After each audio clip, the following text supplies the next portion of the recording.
Welcome everyone. We're doing a small Q&A with Navin, and I prepared a few questions. I'm assuming I don't have to introduce Navin. You all know who Navin is. My name is Armand, if you don't know me.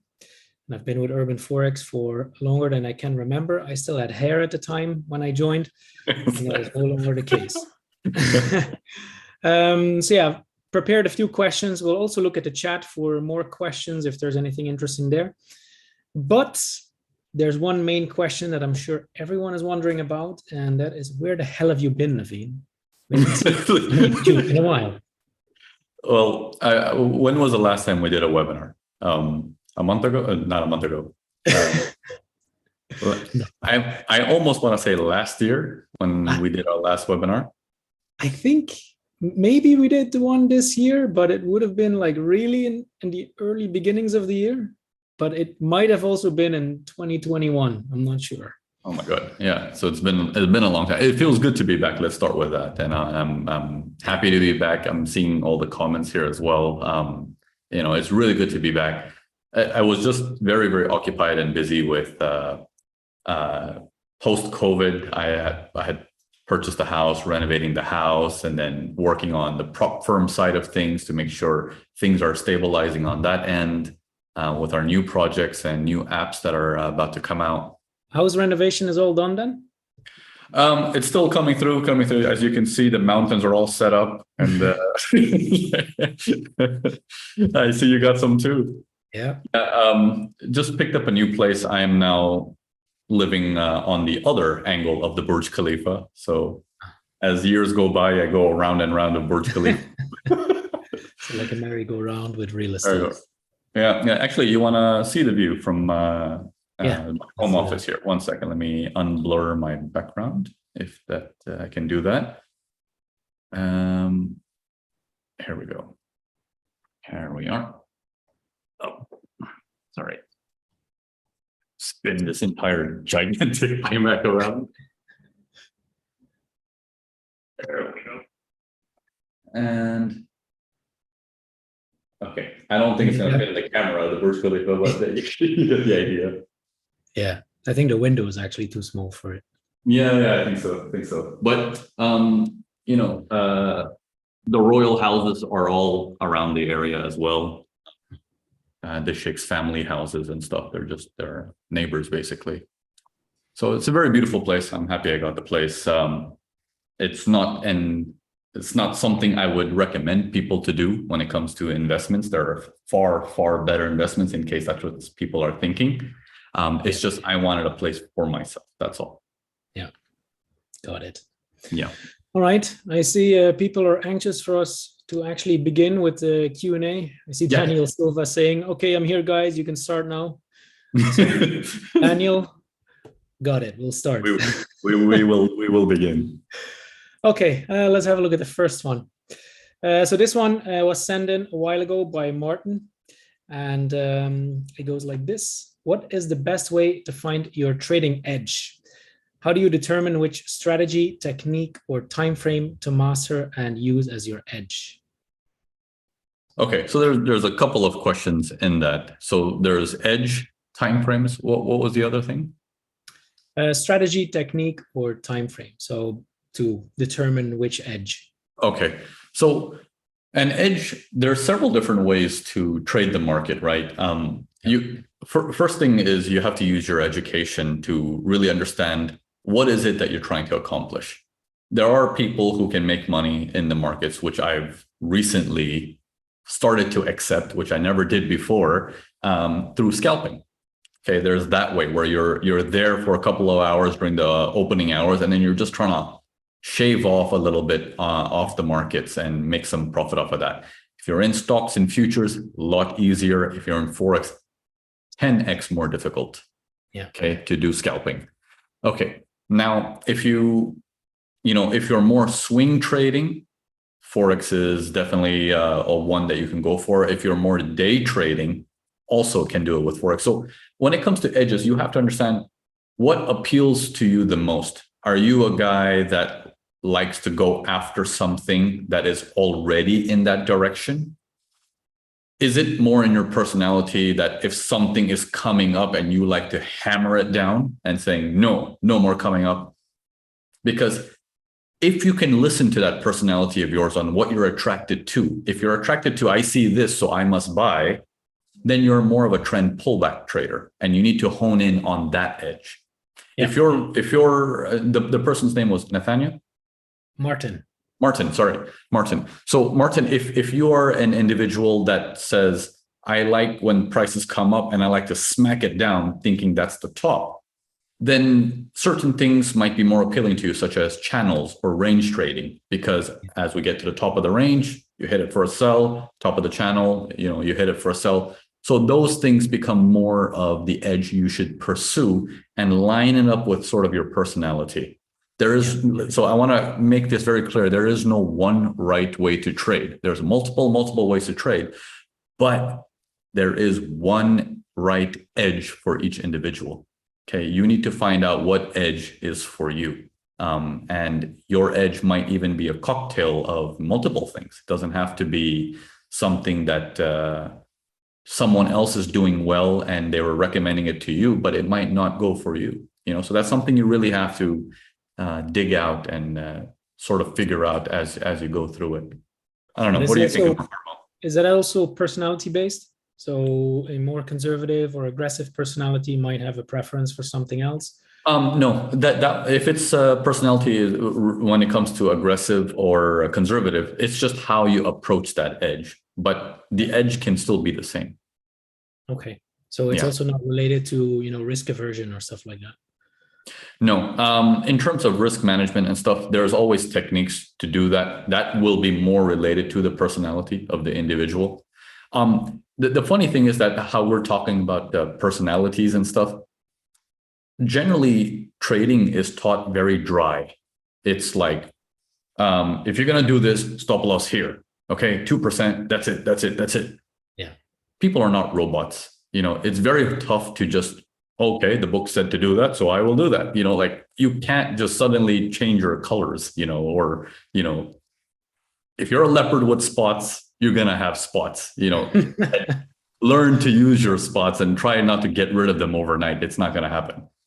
So, so that our whole approach and philosophy, as Armo, is learn to use who you are more rather than change who you are and try to be something that you're not, because that journey is longer. Yeah. So always focus on your strengths, accept your weaknesses, and correct. Absolutely. And then there's techniques for stuff around that. Yeah. So that would be for the edge part. Now, the second part of the question, I believe, was strategies, timeframes, and stuff like that. Again, personality based on that. Strategy, technique, and time frame. What is he saying? What strategy or which strategy? Yes, sorry, I think the connection is breaking up a bit. So yeah, you're fine on mine. So the question was what strategy, or was the question more which strategy? I'm going to go with what. I feel there's a lag or something like that, but I'm going to go with what strategy he's asking. So when it comes to strategy or timeframes, again, same thing, personality based a little bit. If you're a person who can sit in front of your computer 8 hours a day, then your time frame can be more on a lower time frame, 15 minutes or 5 minutes charts.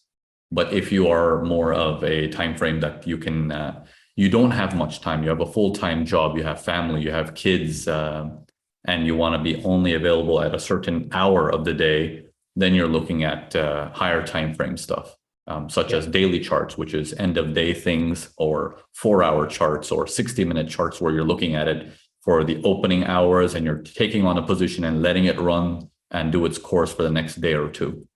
So it will again determine on what needs to be done. Now, again, is there a right time frame? No. It's what you actually need can be provided. If you need to be a trader that trades less, that can be done. If you need to be a trader that needs to trade more, that can be done. Yeah. Okay. So it's what you need can be provided. Yeah. Okay. Yeah, I think that pretty much answers the whole set of questions. Yeah. So let's have a look at the next one. So Okay. this one was sent in by Sianda. I'm not sure if I'm pronouncing that right, but here goes. Hi, Navin. Thanks for being the best mentor on earth. Anyway, I want to ask you about spirituality. How do you do it, and how do you apply it in your trading? I mean, I would like to know about your spiritual world or spiritual backing. Thanks. Well, thanks, Sianda. So, Navin, what's your spiritual side of things? Okay, that's a question that I haven't been asked. It's like, okay. Well, I generally don't talk about this kind of stuff as much, but it is something that's very close and dear to me. And I think a lot of my success comes from answering that. I think as long as anyone's known me, I'm a meditating type of person. I'm a type of person that likes to reflect on things. I like to listen to that crazy voice inside that doesn't seem to be my brain. It's like there's something else in the brain that's You talking don't to have you. two, like an angel and a devil? Well, I do have those too. They're always there. Mostly the devil. Mostly the devil. Mostly the devil. It's like his voice is really, really large sometimes. But if we connect spirituality to trading, I would say it's not much different, because when you try to become a better trader, you have to go through that route. It's almost like you can call it whatever you want to call it, but it is a self-realization of who you are, right? That's the journey that you take to become a trader, because you don't see the opponent. Okay, in this case, the opposite trader. If you're doing a buy and they're doing a sell, you can only buy from them, right? But you never see that individual. So there's no social interaction. There is no, based on how he or she is dressed, I'm going to say this or say that. There's no preparation for that. All you can do is you see what's on the chart and you can respond accordingly, but you will realize all your responses are coming from within you. And it's a very fascinating thing that one can experience this, because it helps people to grow and understand who they are. Okay, many people, when they come to me, the first question on their minds are, hey, Navin, I'm an aggressive trader, I'm a conservative trader. How should I go about this? The very first thing that comes to my mind is like, first of all, you're privileged. You're privileged to actually know that. Yeah. Okay, that you found out that about yourself. Good. Now we can move somewhere. We can take it further. So, so my take on spirituality is just a word, but I look at it as just focusing more on yourself. And that's referred to as spirituality, or has any different types of words that refer to it, synonyms. But that's my approach. In a practical way. How would you do that in a practical way, like to achieve that self-awareness? Okay, so a lot of times where self-awareness comes for me, I'll share my experience. So I'll give you an example. So several years ago, I had a streak of losses, and I don't want to put it this way that my losses are more important than other people's losses. It's just my losses have a lot more zeros than the average person. So regardless, I think for everyone, and including you, like the losses that you have yourself are the most important to you. Correct. Exactly. So that's the point I'm getting to it. So the numbers that I was encountering with the losses, which is fine, I started to get one after the other, to a point where I felt at that moment, I was like, what's going on? Have I lost my edge? Am I confused? Do I not know what's happening? Until I started doing the post analysis, where I go back and look at my trades and start to think about it. But I always do my post analysis in a calm state of mind, generally on the weekends, or when I have some free time and I'm at a coffee shop, headphones on, noise canceling, have my coffee, and I'm just thinking about it. I'm like, what the hell did I do in that trade?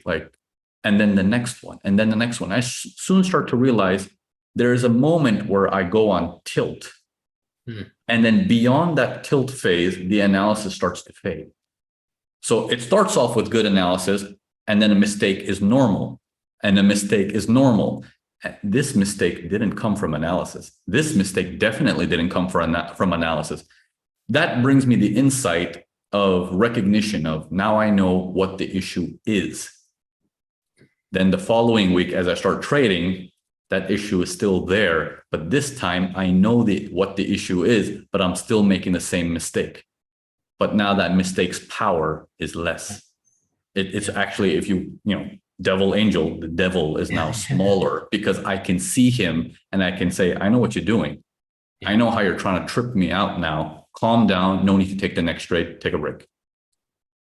So that helps me. It's very heightened in me when I have those streaks of losses, because I'm in a seat of authority at Urban Forex, where there's like a billion eyes looking at me and saying, so what's your next trade? What are you going to do? So there's that added pressure there, which generally doesn't affect me, but it's there, and subconsciously it's there. So when the tilt mode comes in, which it's longer than the average retail person, but then it does come, and then I'm off balance for a while. Okay. So yeah. So that would be my take on it. So that's the practical side, how you deal with it in trading. Do you also do something similar outside of trading? For everything. So I think my girlfriend will tell you guys this a lot. And in fact, everybody in Urban Forex will tell you this. There are certain times where, when I say Urban Forex, I mean the back end too.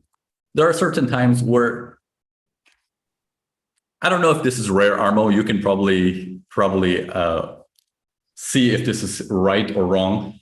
But occasionally, whenever I'm upset with the team or something, and I get heated, or I'm getting upset or angry or shouting, then there is a window that it takes me to calm down. And I will be the first one to come and saying, sorry about that. That shouldn't have happened. I shouldn't be mad at you for that. Here's how we're going to go forward. And then I also reflect at it when I'm on my own, saying, why were you so mad at him or her? So this happens a lot. In my relationship, this is one of the best things that I can do for myself, is to self-check very, very quickly. Because sometimes I'm also not fair, in the relationship. And when I spot that, I can fix it very quickly rather than staying stubborn and saying, no, I'm a man. This is what I need to do. This is what I deserve. No, that's not necessary. Yeah. So there you go. There's even a relationship advice. It's well, not relationship advice. It's the spirituality side of things. All right, good. Relationships. All right, I think Sionda will have a pretty clear answer now. So thank you for asking, Sionda. Let's have a look at the next question. This one was sent in by Gary. Okay. So how to overcome loss aversion in your trading? I'm always focused on the loss instead of the gain. Okay, so this has actually, it ties in very well with Sionda's question about the reflection. We call it spirituality, but the self-reflection. Look, we all want to do that, especially when it comes to loss aversion. This is what we all want, right? There is no, and then now I don't want loss aversion. Now I want the losses to come. No one wants that. Like, there is no such thing. The whole point is we enter this industry from something else. We need to realize that whatever that something else is generally has some level of stability to it. When we enter this industry in Forex, there's no boss, there's no authority, there's no public figure that we can go and talk to and they will tell me, no, if you don't do this, you're fired. There is no fear also. So the only thing we want is to reflect back and say, I missed getting my paycheck every 2 weeks. Even if I was a bad employee, I still got paid, right? I still got paid. That's sort of like the mentality of some of the workers out there, right? Whoever is in a job somewhere is like, I'll still get paid. I don't care, man. It's 5 o'clock. I'm done. My job is over. There are some people like that where they just treat their job as a job and nothing more. So when you now enter this new arena of trading or investing, whichever one of these things is, there's a attachment to, if I do something, I shouldn't get hurt. Yeah. And if I work hard for it, then I don't deserve to be hurt. I don't deserve that. Yes, exactly. It's that, you know which pain this lines up with? This is the same sort of pain that lines up with, there's a beautiful girl in the bar, I should go talk to her. But what if she says no? This pain is that exact same pain, the fear of failing, of I shouldn't go take that action because, or if you're taking that action at the time, you're constantly in this fear of, what if I lose? What if I lose? What if I lose? Rather than being in the moment and saying, what can I learn from this, and being fully there. So this is just how humans are. It's normal. Especially at the girl at the bar. Don't I know about it? No, we're going back to relationship advice. This is stages before the relationship, like the rejection before. But isn't that true for most people? How many rejections before you find the ideal partner, or how many rejections before you still don't find the ideal partner? Like this, so it's just part of how it is, right? If you look at evolution per se, any part of evolution, is it better than what it used to be? Absolutely. Absolutely. Any bioorganism with evolution has gotten better to adapt, not worse.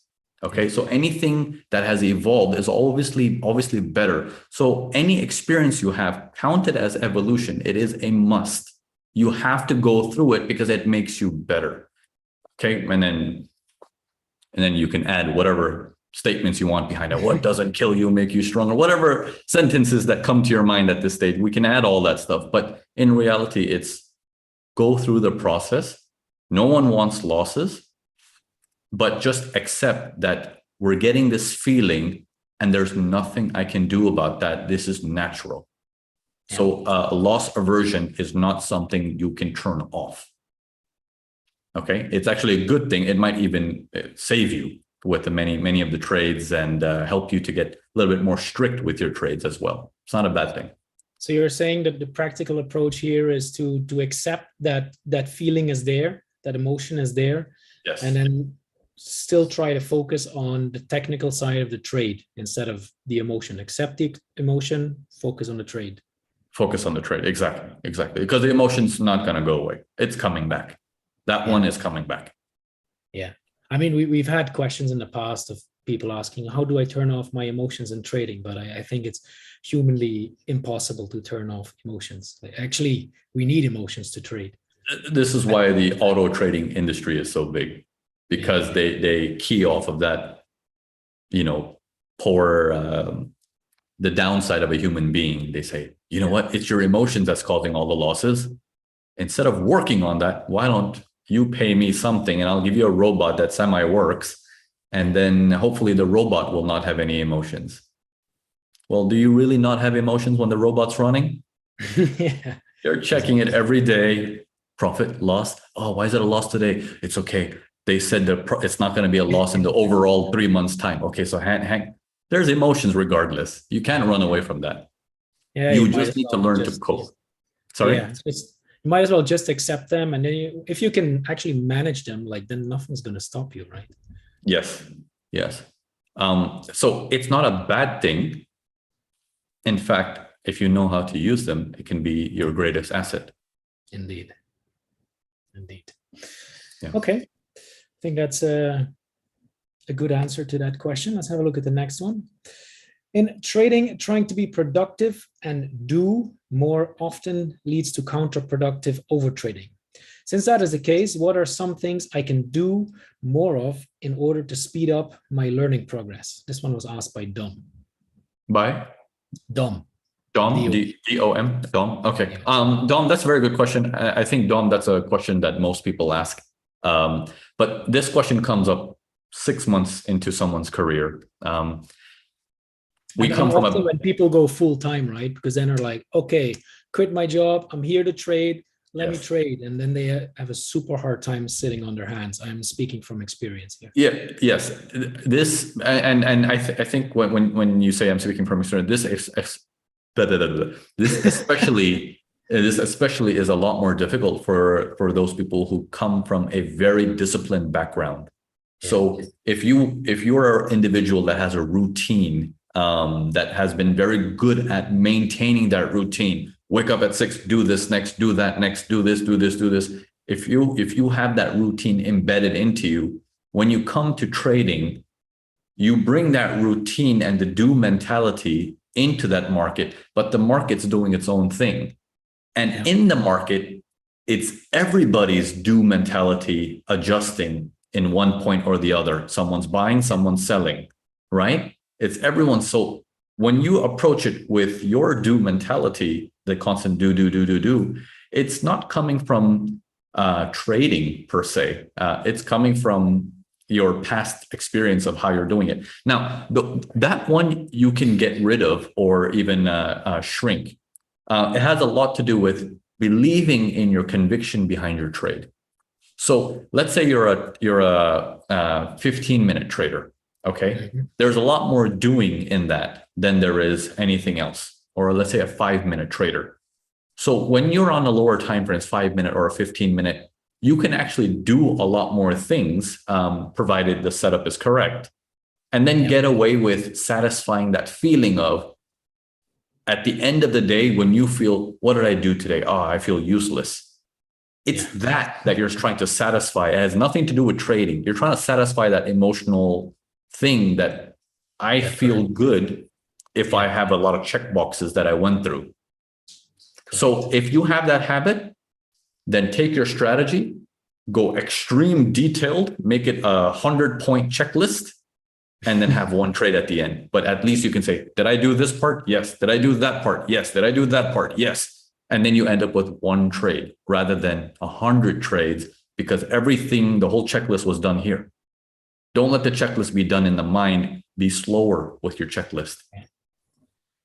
So for people who have this, they have to be slower in what they do, have a bigger checklist to slow them down, basically.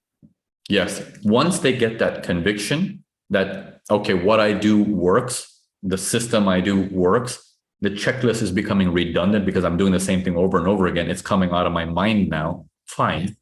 But now you can start to shift to, now I'm going to move to the 4-hour chart. Slight differences here and there because the time frame is different. Opening markets are all included in one candle. Okay. Now that you're doing all that, slightly adjust and see, do you still have a do pressure coming out of you? If yes, go back to your 5 and 15. But every now and then try to push yourself out of it saying, do I believe this enough to say there's no trade right now? Leave it. Yeah. Or is my discipline of doing something still stronger? Okay. Balance it out little by little. Don't just come in one day and saying, that's it, no more doing. You know? Yeah, because then you end up at the other side, right? And you're under trading. Then you're under trading, yeah, or you just become lazy and you lose all your discipline. That's a very common thing that can happen to many people. That once your discipline's gone, the laziness kicks in, and then the discipline to even go through that checklist is gone now. Yeah, and you will eventually lose your confidence as well, because you're, in your mind, you might be only as good as your last trade. Absolutely. If the last trade is like somewhere before dinosaurs were born, then that's an issue. Absolutely. Yeah. Okay, it's a good answer. Let's have a look at the next one. This one is by Mina. Okay. Hi, Navin. Whenever I'm watching your webinar or videos, before you even explain, I will precisely predict where the market will go. However, when I'm doing it on my own, my analysis is often wrong. I use my phone for analysis. Could that be a reason? And how long were you on a loss when you started trading? So there's a few questions in there. Okay. One is that when Mina is on her own, she has a hard time, thinking about or analyzing the market and anticipating where it will go, as opposed to when she's watching webinars or other educational videos of yours. So let's start with that question. Okay. If I'm not mistaken, I think I might have answered this while I was in Maldives last year, and this question came up. I believe this is an older question that had come in, right? It shouldn't, but I'm not sure. Okay. Oh, well, we can go. It's a good question though.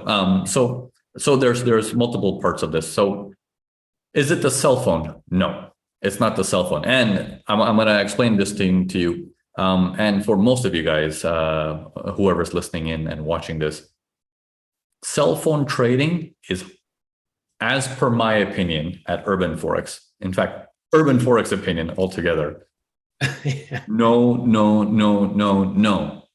Cell phone trading is, I'm at my desk, I checked everything, I know what I need to do, I've started my position, I know where my exit needs to be, I know where my stop loss needs to be, but if the trade goes like that and does that, I will exit my position. Got it. I got to go for lunch. Take your phone with you. You can do that. Now it's acceptable. You have a plan. Yes. There is no, ooh, that looks good. Bye. No. I shouldn't be laughing because a lot of people do that. I don't want to. Yeah. Don't laugh because I used to do that. Like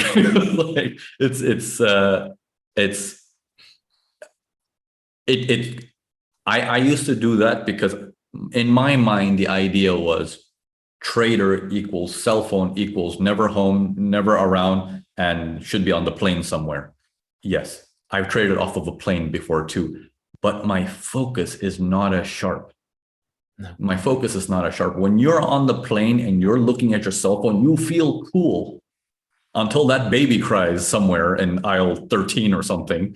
And then you're like, damn it, I can't focus. It's like, so what you need to understand is cell phones are only for precautionary maintenance. It is not for starting a position. If you're starting a position with the cell phone, I want you to realize one thing. Analysis is not strong. Guaranteed. Take my word for that. It's not strong. If you have an iPad, different story. You have more screen space to see the whole picture, what's going on. You can check other charts and seeing, is there any correlation? Yeah. So there's things you can refer to. And so that's one thing. So the mobile devices. Let me stop you here. Sure. So mobile device, too small, yeah. like mobile phone, but do we need 3 screens? Like the opposite, do we need that? Or is just one? 3 screens are preferred for those who have trigger fingers. If you have trigger fingers, then it's more important that you're just looking at multiple monitors and you're seeing, okay, I shouldn't trade yet, stand by. Okay. Because a trigger finger person also has FOMO, right? He has FOMO, fear of missing out. So he's not going to use one screen and saying, let me check another chart and see if that matches. A person with FOMO or trigger finger is saying, before I check that, this looks good, buy. But the eyeball can move faster between screens than the finger can say, change tab, look at the next thing and this. So it's a very minor thing, but it's something to be aware of that who the screens actually come in useful for. Yeah. Okay. So if you have the patience, one screen is enough. You can flip through the charts and say next. Yeah. And have the patience for that. Okay. The first part of the question was, she said she watches my webinars or videos. Videos. Okay. Before you even explain, I will precisely predict where the market will go. However, when I'm doing it on my own, my analysis is often wrong. Okay. I'll explain to you why. And this is not because of anything that you're doing on your own that's a problem. I don't want you to think of it like that will ruin the self-confidence.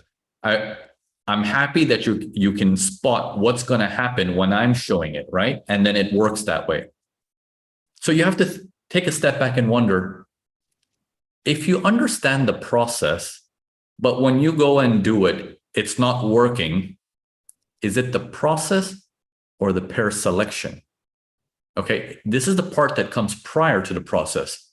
Which pair are you going to trade? Why was that one chosen? Okay, I generally like to choose ones that have that ability that it's gonna go. Okay, but if I pick one that's dead, I can have 30 processes. Armo can have 40 processes. We can use all the processes and that chart is not moving. Yeah. Or it might do something the other way temporarily, go up temporarily, looks like it's going, and then come back down.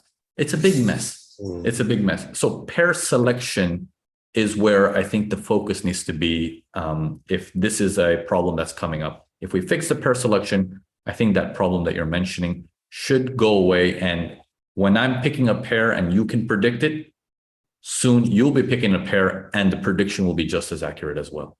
Yeah. That should help. It's actually the step before the read. It's the pair selection. The pair selection. Why that pair? Why that one? Yeah. Okay. Let me see if we fully answered that. Yeah, the last part of that, or actually the third question there is, how long were you on a loss when you started trading? Oh, okay. I'm going to open up wounds now, right? Okay. Let me get the salt. Was it like 7 years, 8 years? I failed.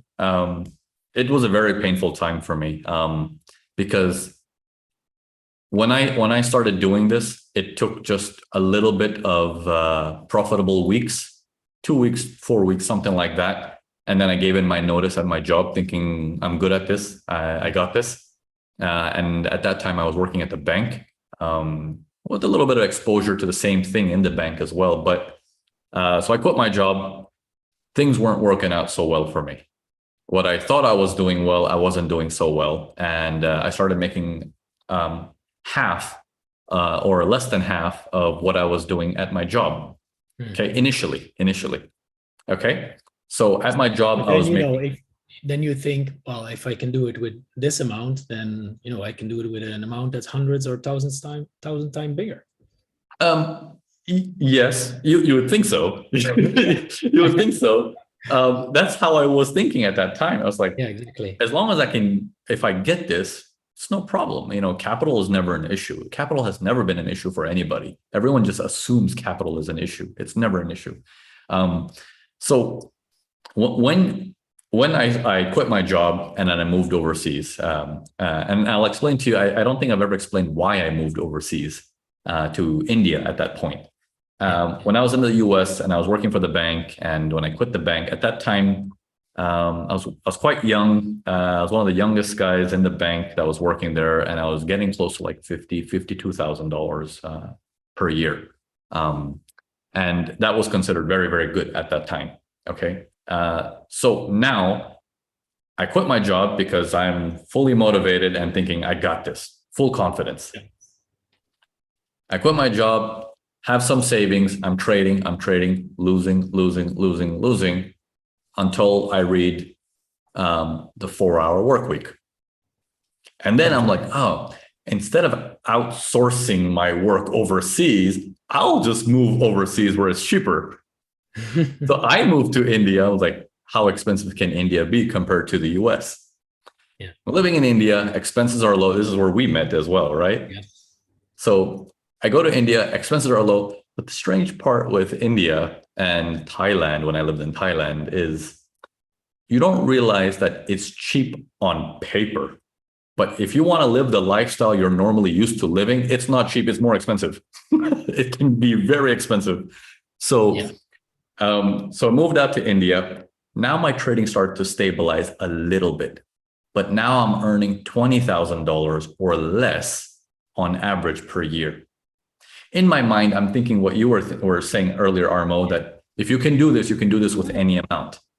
But I had this thing that made me comfortable thinking, yeah, but look at my expenses here in India. It's nothing. Look at my income. I'm okay. Mm-hmm. I was not okay. As you grow, your lifestyle grows, your expenses grow. I couldn't keep up. So I pushed it. I put the rest of my savings into my account, and I'm like, I'm going to trade bigger. Loss after loss after loss, tilt. Okay. Slight depression. Okay. I'm not a person who gets depressed so easily, but slight depression, just weird, sad days. Yeah. And then just this constant loss. and then this anger of, why is this happening to me? I can do this. I'm really smart. Look how I was working in the bank at the youngest age, blah, blah, blah. I got this. So losses countered by my anger of, this is not me. How is this even possible? Back and forth, 7 years passed. Seven years passed until I started to stabilize a little bit. Then I had my breakthroughs afterwards. And then things started to normalize. But that pain was there for 7 years. That's a long time. That's a very, very long time. I think if I didn't like this industry, I would have quit in the first 6 months. Yeah. There was something about this industry. And at that time, like today, if you want to get into this industry, just open up Instagram. Anything and everything will pull you to trading. You know, even the scam artists who are out there trying to grab people into giving them Bitcoins, what are they showing? They're showing that they're actually trading, and then you should invest with them, right? So trading is shown as this very wonderful image, but I never was exposed to that when I started.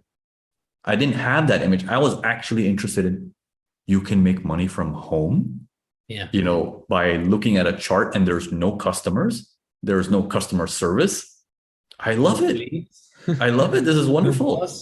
No boss. Yeah. So I thought this was fantastic. And I loved laptops at that time. They were a new thing, laptops. Yeah. Whoever had a laptop in our school and stuff was like, that guy's rich, you know. Like I come from that era, you know, where I'd love to work off of a laptop, no job in an office. That's so cool. Yeah. I was inspired by that, and trading was my go-to. So I sustained 7 years until I turned the page. And the worst part is when I turned the page, it felt like I was so stupid. You know, sometimes the answer is so simple and it's staring you at the face, but you're so stubborn in your ways of, yeah, of course, of strategy hopping. I'm going to find the golden key. It's here somewhere. Yeah. Just come on, a few more hours in the night looking for the right strategy. I've done all of that. And when someone was telling me, you need to stay put and figure it out, and I'm like, if it's not working, it's not working. Why would I stay put? You know? So yeah, after trying it 2 times, you know, it's not working. Well, it needs more time. When I look back now, I think I would slap my younger self like badly. But I'm glad that I went through that phase. It's why I am where I am today, because of that phase. So there is a Japanese saying, there is pain through hardship, and then you learn from that, and then there's pain from insight, and then you learn from that, or there's insight through there's knowledge through insight, and then there's knowledge through pain. Okay, I did the knowledge through pain aspect. But if you now are more self-aware, like we're talking about today with the spiritualism and everything, if you're more self-aware, then you can, then you can be more open to insight or knowledge through insight. Yeah. And I think that's a lot more powerful and a lot shorter time span. I'm talking about months rather than what I did in years. So yeah. I have an interesting follow-up question. I just saw it in the chat, which is it's based off this original question by Mina. So thank you, Mina, for asking that. And then Rosario, which we both know him. He's been in Urban for some time. Hello. So he's asking, the moment you got consciousness that you got it right, how much time did you need to be real profitable after the losing process? Okay, I think there is a misconception there. Consciousness, and then you got it right. Yeah. I think the consciousness part is not understanding whether it's right or wrong, is understanding what happens when your actions are taken. It sounds really weird. I know it sounds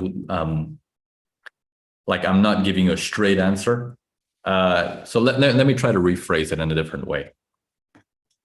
If the goal is to be right, and then being right equals money, therefore the goal is to make money, right? Mm-hmm. We can skip the middleman.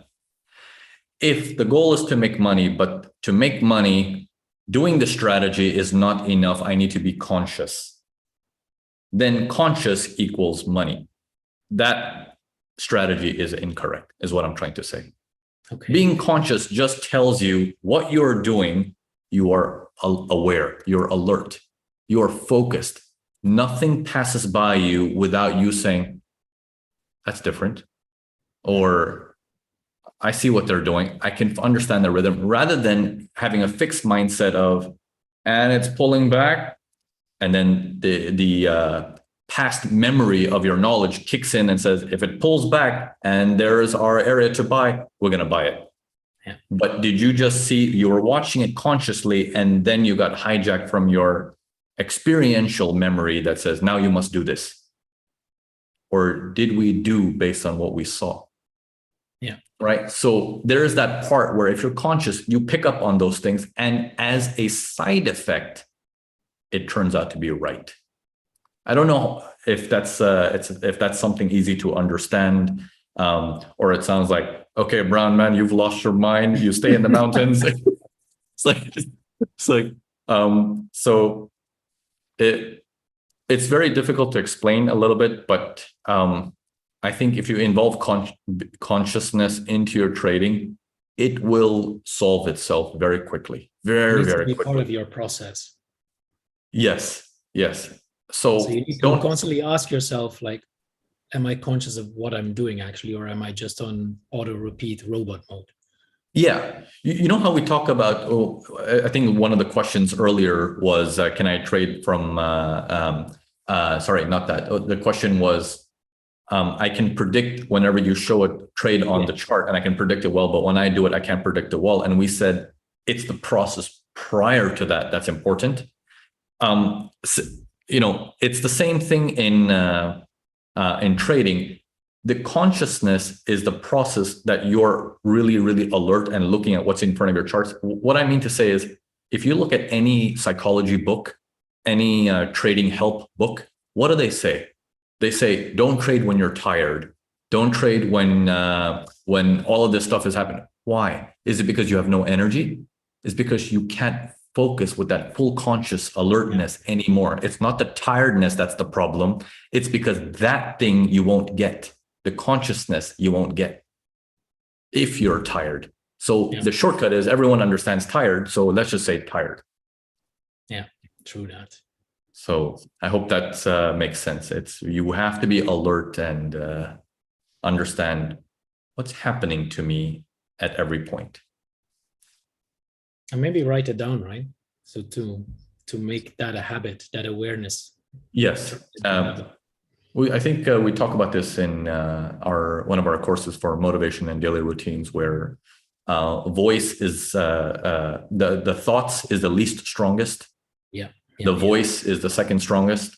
The voice with physical action is even stronger. And then the act of doing it consistently is the strongest. And so if you want to make anything happen in the world, as we all talk about affirmations and making sure things happen for you, just the thought itself is at the weakest energy wavelength.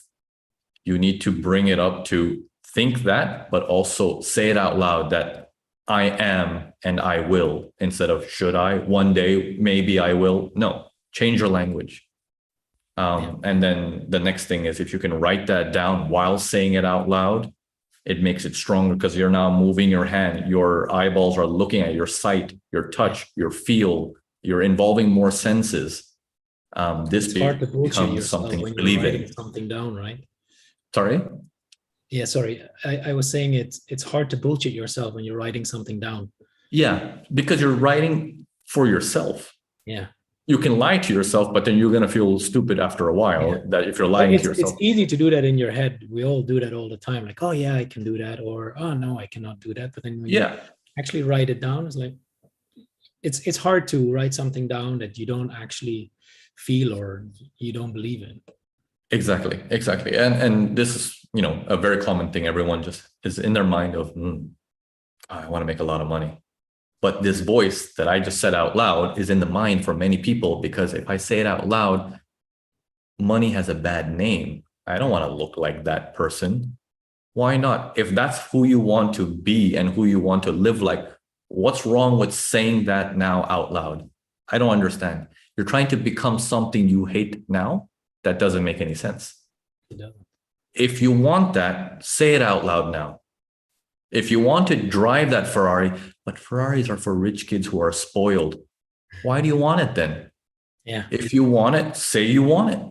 Say it out loud and say, one day I'm going to drive a Ferrari. And if that costs $2 million and the environment is going bad, I want that Ferrari. It doesn't matter. You need to want it from within. It needs to come out naturally. When it comes out naturally, then it's just a matter of time. It's just a time game after that. Okay. Right? I think that answers it as well, Rosario's question. So thanks for bringing that up. We're no over time already, but I want to do one more if that's okay with you. Yeah. So this one is by Gagan Deep. Hi Navin, Gagan here. Yeah. Journey of a trader is my question. Please tell us, why do we enter this industry and what hurdles comes on the way and how can we overcome them? How to get motivated to achieve and pass each hurdle. Okay. So I'll tell you one thing, and this is probably going to deter many of you guys. And I want you to know, because I have the best intentions, and I know because I'm in the industry, I should not send people away from this industry. I'm totally not, going to do that. I'm going to tell you how it is. Trading has the same effect on you as does sugar, as does drugs, as does any other substance. It is addictive, because the fact that when you see a candle moving and when you get in and you buy or sell and all your hopes and dreams are attached to that, and when that thing goes up just a little bit, that euphoria is very addicting. It's very, very addicting. That when you have one loss, two loss, three losses, the brain remembers that one profit and says, if I can figure out a way to do this, I can do that one profit all the time. Yeah. It's every time, 100% of the time. Yeah. So this is why the journey is very addictive.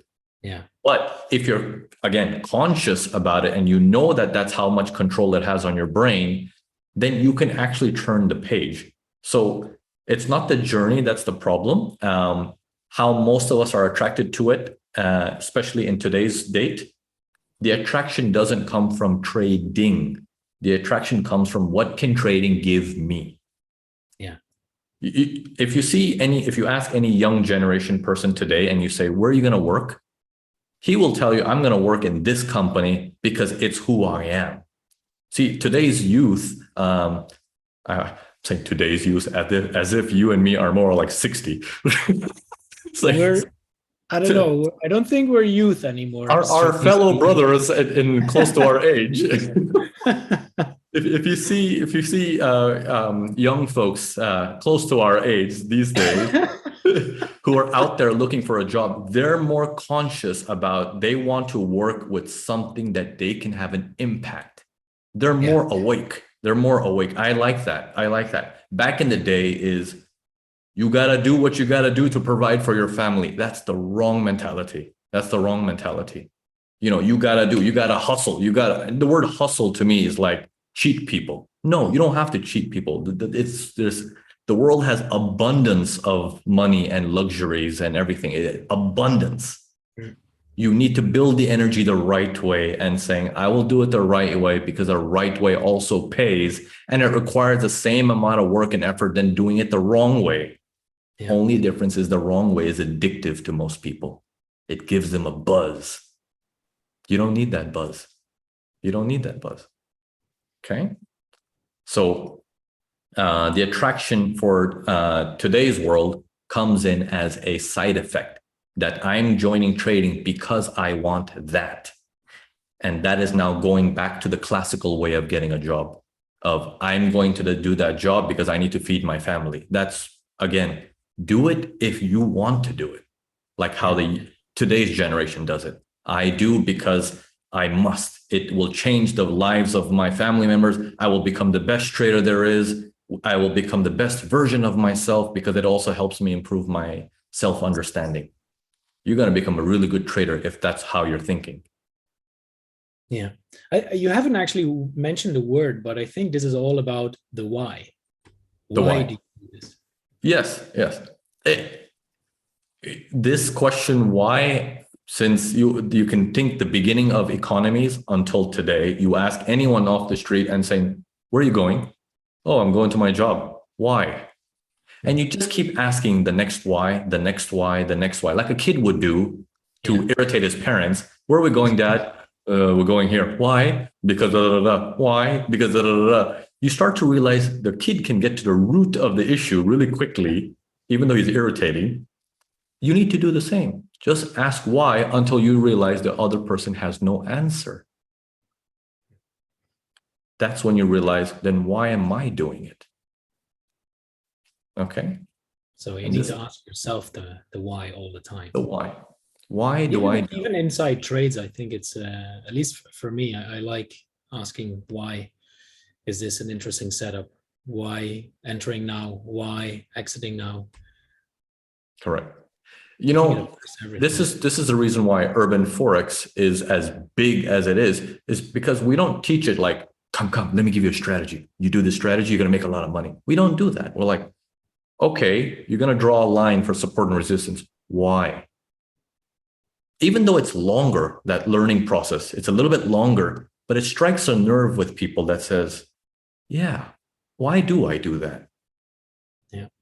And that's what we need to train them for that. We need to tell them, you got to learn how to do this. Don't be just a person that's just on repeat. He said it, so I did it. They said it, so I did it. Like, don't do that. Why do you do it? It needs to be important to you. Indeed. Yeah.